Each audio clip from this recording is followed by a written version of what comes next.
6 वर्षों से लगातार भाटापारा का गौरव बना आधारशिला residential cum day boarding school 2 वर्षों से लगातार मुख्यमंत्रियों द्वारा एकेडमिक एक्सीलेंस अवार्ड से सम्मानित।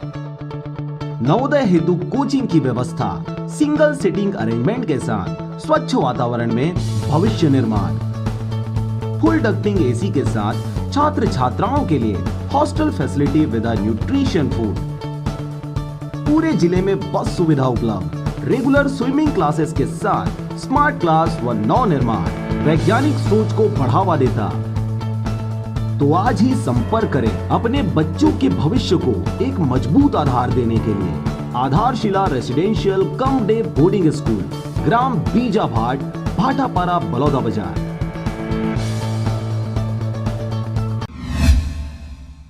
नमस्कार, आप देख रहे हैं आरजे रमझाझर और मैं हूं पुखराज सिंह। पूरा देश लॉकडाउन के तीसरे चरण से जूझ रहा है और चौथे चरण की तैयारी शुरू हो गई है। इस दौरान सैकड़ों ने बेवजह अपनी जान हाथ से धोया और हजारों कोरोना वायरस की भेंट चढ़ गए। इस दौरान कईयों को तो अपने परिजनों के हाथ की देहाग्नि तक नसीब नहीं हुई। ऐसा ही कुछ देखने को मिला, देखिए यह रिपोर्ट। अपने जीवन यापन के लिए रोजगार की तलाश में अनेकों गरीब मजदूर अन्य राज्यों में गए हुए हैं। सभी जगहों में कोरोना जैसी महामारी फैल चुकी है। साथ ही प्रदेश सरकार उन फंसे मजदूरों को लाने के लिए तैयारी कर रही है। लेकिन इसी बीच पुणे में रोजगार की तलाश में गए हुए युवक की मौत होने पर पूरे गांव में शोक की लहर फैल गई। पूरा मामला पथरिया विकास खंड के अंतर्गत आने वाले ग्राम पंचायत पौसरी का है, जहां का निवासी भगत यादव, पिता मनीराम यादव, उम्र 35 वर्ष, अपने परिवार के पालन पोषण करने के लिए पुणे गया हुआ था, जिसका 14 मई रात 10 बजे मिली जानकारी के अनुसार मृतक निवासी पौसरी अपने पत्नी और बच्चों को छोड़कर पुणे गया हुआ था।